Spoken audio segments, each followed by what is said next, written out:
So what's up guys, welcome back to our channel. So we're back in the game, and for tonight's video ititest natin yung bagong lagay natin na suspension dito sa likod, which is ito yung DB3 line ng RCB. So kanina nung papunta ako dito medyo matigas, bawasan natin ng konti,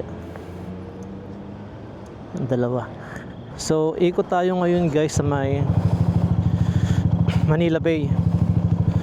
So andito tayo ngayon sa Petron dito sa Ayala. Time check natin is 10:43 ng gabi. So baba tayo doon sa may stoplight.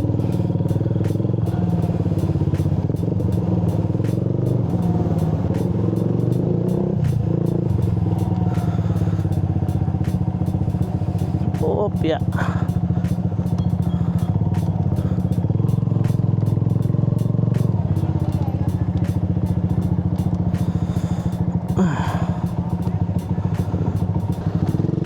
Okay, let's go.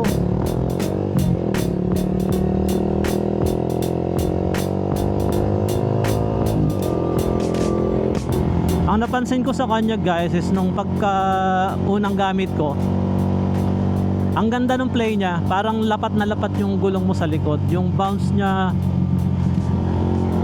okay din. Hindi na yung kagaya ng dati na para kung gustong itapon. Tapos kanina nung nandun tayo sa Petron, in-adjust natin. Ayun, sakto lang to. Dati yung mga ganung lubak dun sa lumang shock ko, halos ibato na ako nito. Pero ngayon okay. Ang ganda ng play niya sa likod. Yung harap ko naman okay din yung shock natin dyan sa harap Ayun akyat tayo dito sa kaliwa. Medyo naka-elevate kasi yung asfalto. Duelo tayo konti. Yun.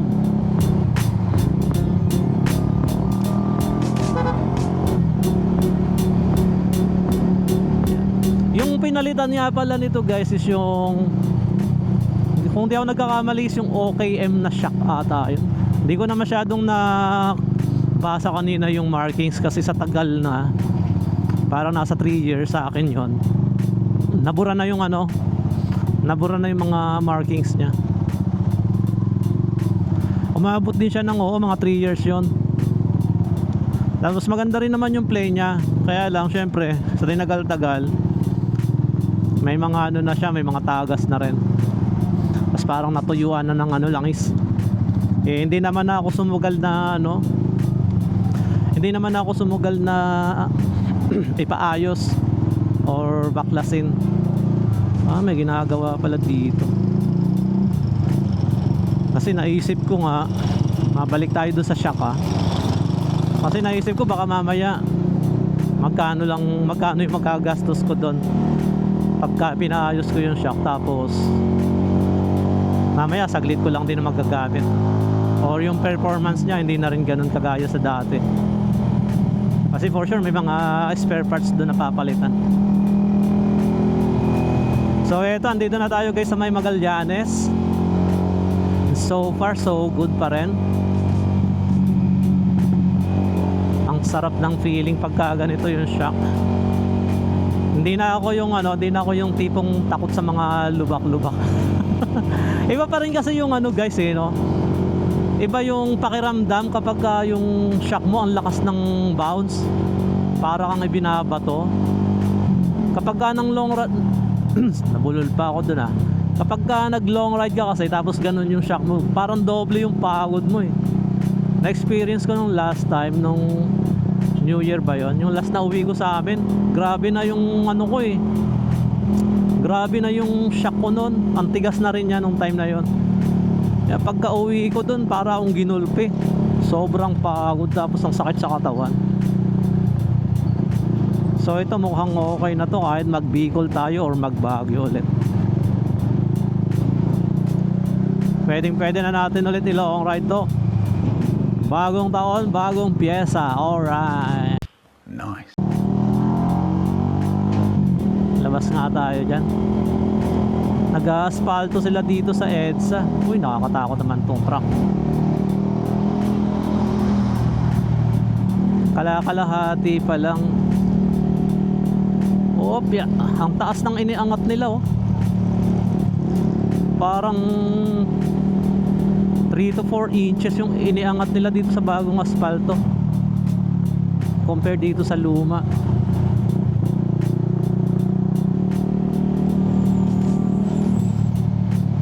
Okay, dito na tayo sa Rotonda guys. Taft Avenue Station na tayo ng MRT. Ito oh, kahit dito ang taas din ang ipinahatong nila eh. Sa ano, asfalto. Tinaasan talaga nila.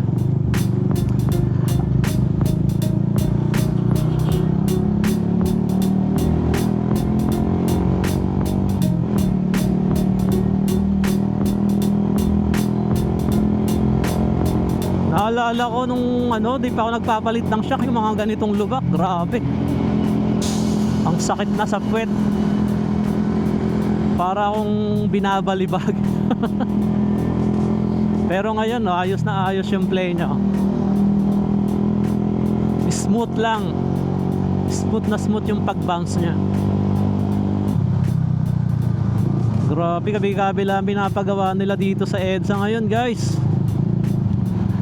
Ito yung ano siguro sinasabi nilang EDSA rehabilitation.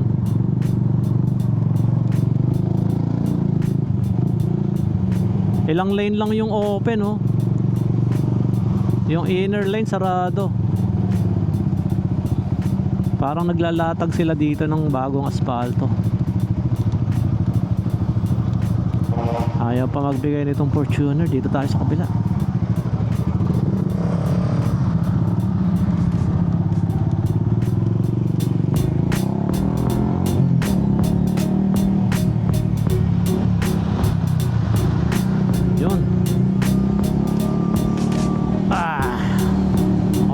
Okay.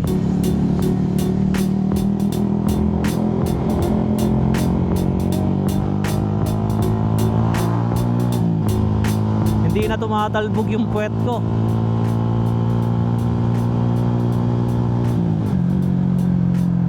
Oh, grabe, ang laki na ng pinagbago dito. Naalala ko dati nung ano, magtatrabaho pa ako dyan sa MOA. 2013 na ata yun, kung di ako nagkakamali. Naglalakad pa ako papunta dun sa Heritage. Wala pa yung mga establishment na yan, wala pa yung mga building na yan, puro talahib lang itong mga to. Ang linis pa tingnan dati. Ngayon, eto na oh, crowded na rin, ang dami ng mga building. Actually nung December pa yung nung December pa yung suspension ko na yon, yung shop. In order ko siya online. Kaso dahil nga busy, holiday season, hindi ko siya naipalagay kaagad. Tapos isinabay ko na rin siya dahil dun sa yung ating knuckle bearing is parang may alog na rin. Hindi pala, parang umaalog na talaga. So ayun, sinabay ko na. Pinagawa ko na kanina. Okay, andito na tayo guys sa MOA. Dito tayo sa labas.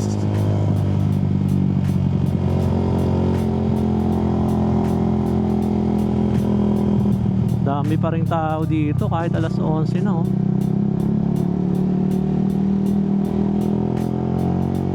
Exit tayo dito.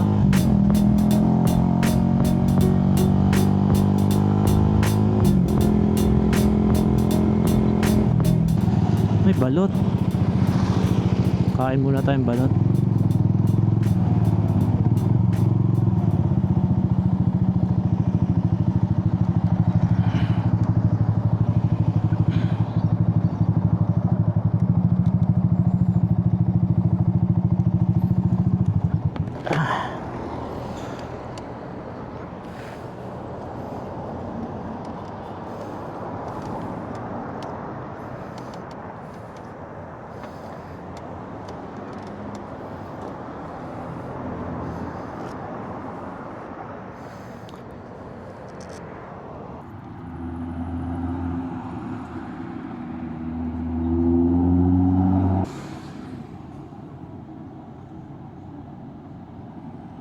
A few moments later.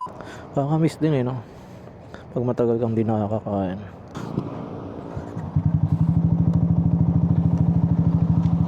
Ikot na lang tayo doon sa may Okada. Pag diniretso natin to, Okada na Tara, let's go.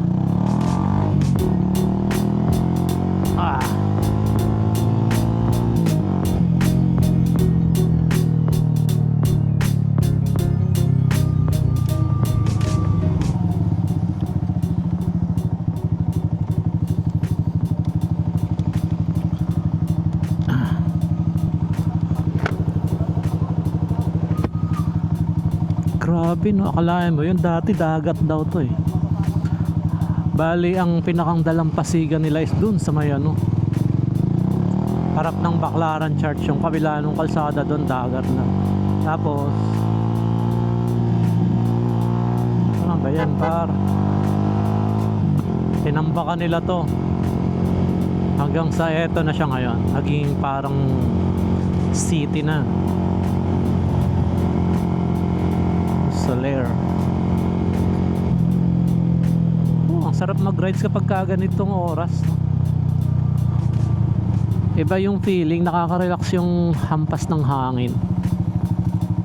Ang parang kalmado lang yung paligid. Sarap sa pakiramdam.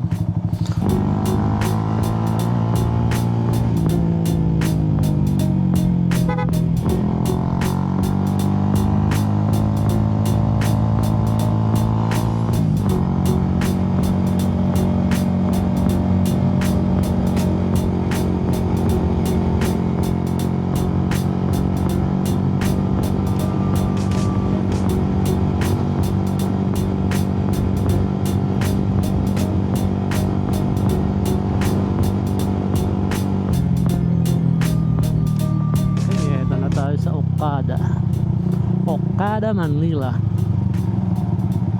Alright, let's go.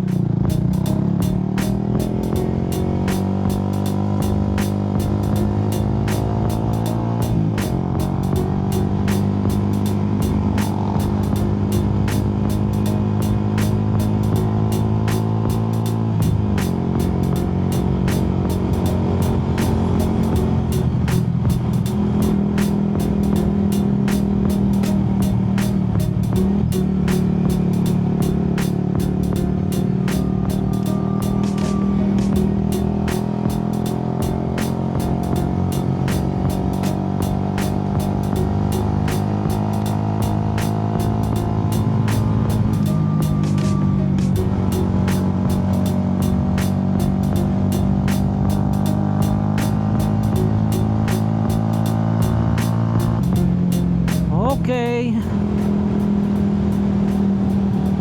Ayos. Sold tayo doon. So hanggang dito na lang muna tayo guys. Hanggang sa muli. See you on my next video. Peace out.